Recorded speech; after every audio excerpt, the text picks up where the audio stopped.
Welcome to Crypto Flywheel, podcast where we spin up strategies to turn your digital efforts into unstoppable momentum. Now, let's get the flywheel turning. How you doing, Professor X? How are you? Good afternoon, Digital X. It's been great. How was your Christmas day? The Christmas day was good. You know, gifts and all that stuff that you do for Christmas. You know, spending time with the family and food. I'm sure you had the same. Yeah, well, can't complain. It was festive and ready to get back into our Crypto Flywheel session today. I know that we have some exciting topics to talk about. Yeah, we're going to keep it short today. Hopefully this is educational and informative for our audience. Have you guys noticed the silver prices and gold prices skyrocketing? I have been noticing, Digital X, that the prices have been skyrocketing as of late, specifically silver. Well, what do you think is the reason behind all of this? So one of the reasons prices are skyrocketing is due to the supply and demand issue. Second one is Federal Reserve rate cuts weakens the dollar, so individuals want to put their investments into commodities like physical gold and silver, palladium, copper, things like that. Another is geopolitical tensions. One of the main reasons why you would see silver skyrocket as well as gold, but more silver, is due to the price the COMEX has, and which COMEX price is paper silver value versus the real physical silver value in Shanghai. Shanghai physical silver is valued $7 to $8 more than the paper that's traded here in the U.S. with the COMEX and the LBMA in London. So when you have a $7 to $8 price difference, usually what people would like to do is arbitrage that deal. So they would buy the U.S. silver and sell it to China as Shanghai and receive $8 more per ounce for the silver. So in this situation, they're not able to do that because the supply is limited and no one is selling silver because there's a shortage of silver. You know, silver is used. Professor X, you want to explain to our audience what silver is being used for and why it's in so much demand? Yeah, well, apart from the fact that silver has been an age-old store of value along with gold, but silver also has many properties where it can be utilized in the industrial segments, in developing other battery technology. Yes.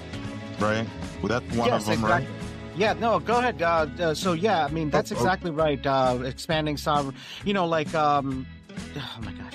reshoring, electrification, and artificial intelligent infrastructures, these all require silver in their products. So, yeah, there are real world applications for silver. Yeah, more so than I'll give you an example from what Professor X is saying. The demand is so much. I'll give you an example. To make one electric vehicle and to supply that one electric vehicle with lithium or battery, it requires 2 kilograms of silver. So 2 kilograms of silver is it's over 5-6 pounds, right? 5-6 pounds of silver per vehicle. And the demand for the vehicles from these manufacturers that have contracts with these battery industries, they sign like 100,000 vehicles a year or maybe 1 million vehicles they have to produce a year. So imagine the amount of silver that's going to be required for each electric vehicle. That's one of the reasons. Then you got solar panels. A lot of countries are utilizing solar technology. Everyone's putting solars on their roofs, as well as then you got phone manufacturers. Phone manufacturers require a lot of battery. And especially Samsung. 2 weeks ago, I'll give you another example. 2 weeks ago, Samsung was purchasing silver at $65. Actually, the value of silver was little bit under $65 an ounce. At that time, Samsung said, I'll pay you $80 an ounce to take all your silver. So imagine the demand for silver at that time. And so it's only going to get, more and more, reason being everyone wants it. I agree with you on that. So from like a macro flywheel perspective, why do you think that the precious metals matter again, right now? Because it sits at like the intersection between monetary trust, industrial necessity, and systemic risk hedging. So the fact, like you said, apart from the applications that the silver is being used, there's the value or the requirement, the demand is tremendously high, and which is why a company like a conglomerate like Samsung is willing to pay $80 for their entire whatever is available in the market to them. So they know that product, silver, in the near immediate future is going to go way higher than $80. So they're purchasing it at a very much discounted rate right now because of the lack of supply. So yeah, what do you think? What are your thoughts on that? Oh, you're right. The price is going to go. It's actually still cheap right now in order to purchase silver in terms of, importance of it, right? So usually silver, there's a ratio between gold and silver.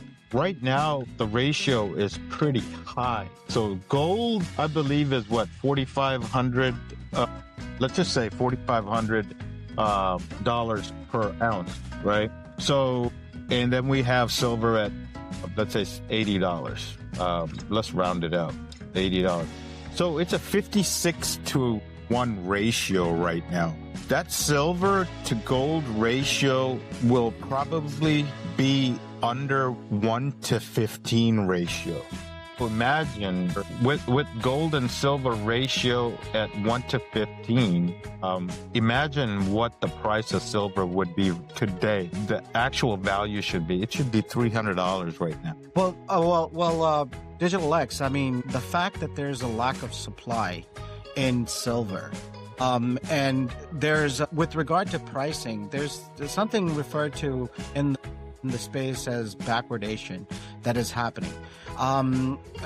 Typically this happens when commodities, futures, and financial markets there's a shortage in the supply, right? So the futures prices will start going up, and that's kind of what Samsung really did without even, in a practical standpoint, they purchased at a higher futures rate, right? So this is happening because there's a supply shortage, and then there's a high immediate demand for this silver, and there's low storage and incentives, and the yield that they're going to get for all that silver that they did buy, So if you can get your hands, for our listeners, what this means is if you can get your hands on some physical silver, it would be a wise and a fruitful investment now. But the fact is that there's not any supply around. Even if you put in an order at the Bullion Max companies, you will not be able to receive silver until a year out. The demand is so great that only the larger companies, the large companies like Tesla, Samsung, and you name it, all these companies that require silver in their manufacturing process have first dibs at it, as well as the military. Don't forget about the military. The military uses a whole lot of silver for their weapons, but there's other opportunities out there. Right now, you should be looking at copper, because copper is going to go skyrocket as well. Why? Because demand for physical products are more than paper. So what you see on the COMEX prices, those are all, they're all manipulated prices. But when you are trying to go get the actual physical product, it's not going to be available because of the shortage. Yep. And so having said that, I'll give you another little, what do you call that? Professor X. Alpha? Yeah, you're right. Professor X saved me again. I'll give you another alpha. Tesla is not Tesla, my bad. SpaceX. SpaceX is supposed to IPO next year sometime. That's the word on the street. And they're valued at, or I believe they want to be valued at $1.5 trillion when they IPO. Does anyone know why that valuation is there? I'll tell you. The valuation of $1.5 trillion is not based on the amount of rockets that Elon's sending up to space. It's not about the satellites that he's putting up on space. The reason why that valuation is there is due to AI data centers. What SpaceX and Elon is doing is they want to build data centers out in space, on Mars, or wherever he wants to send them for obtaining energy. He's going to have the most efficient data centers because energy is scarce here. You have Microsoft, you have NVIDIA's doing data centers. You got Google's doing data centers. You have Oracle doing data centers. And all these facilities that are being manufactured require a lot of energy. And we here in the U.S., our grid is so dysfunctional that taking energy from residential areas to commercial areas just to suck into these data centers is going to drive up our normal cost of energy, and it's going to limit it. So the reason why SpaceX would do so well and at that valuation, and they're actually going to be the one that's going to be providing the services to all the other AI or data centers. They're going to be, what do you call that, Professor Rick?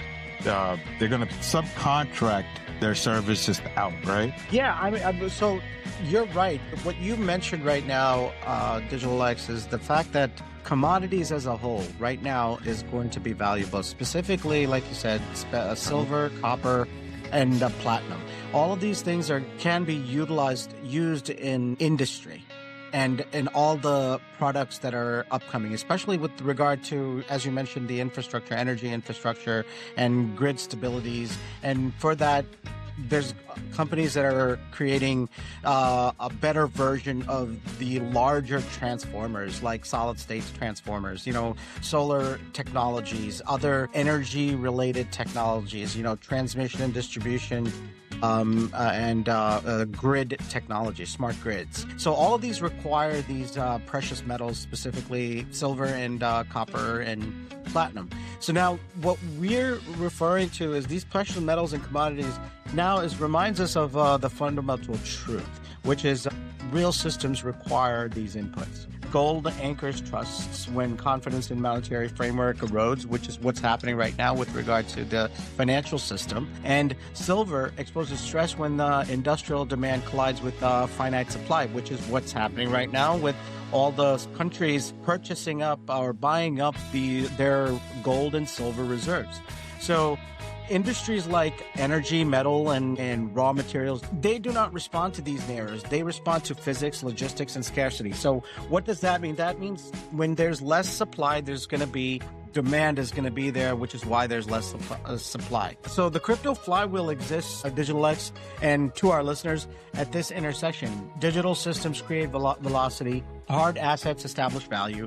When commodities begin to move quietly, it is often because the next phase of repricing has already begun, which is what we're seeing with the silver commodity especially, right? Because prices have already surpassed, what's that, $68 now or $70? Digital X? Shanghai just hit over $85 today. So you're going to see a rapid growth to over $100 real quick.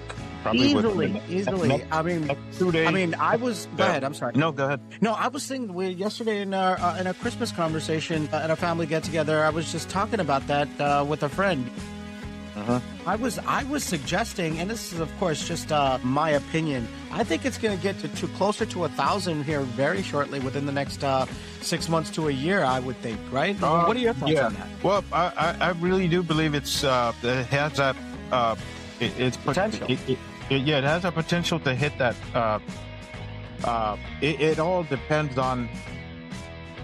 Definitely 500 to 1,000, somewhere around there, and it's going to hold for a while because Digital supply X. shock. I'm not providing this as a financial advice. That's my opinion. I'm just saying based off of what's happening in the market, right? So as it relates to industry, I mean, real world usage that's happening not only just as a store of value or investment vehicle, but it's being used in industry. So that's why I believe, and this is not financial advice to our listeners, but I think that silver is going to skyrocket, like you said, somewhere between the $500 to $1,000 per ounce range. Per ounce, so that's the unit of measure I think they use for silver, right, Digital X? Uh-huh. Yeah. So yeah. Anyhow, we could wrap this up unless you have anything else to talk about, Digital X. No, let me give another example. The reason why we have high conviction on silver, one reason is because of the supply and demand for it. Second, there's always a ratio between gold and silver. Right now, gold is around $4,500, which has hit an all-time high as well. Yeah, that has hit an all-time high, and I believe gold is going to be approaching $10,000 an ounce easy, because the higher the price of a commodity is, let's say it takes less to push it up to like 6,000, 7,000, because once it starts hitting 5, 6, 7,000, it can easily go to 10,000 quick. It doesn't take long. Percentage of movement is actually less. It becomes less as the price increases. Yes. Also, the other thing is that Digital X is that we haven't talked about what silver is going to do off. As far as these institutions, they're going to start offering this as digital assets as well, backed by these commodities, these precious metals, So we haven't talked about that. We'll get into that in another episode, however.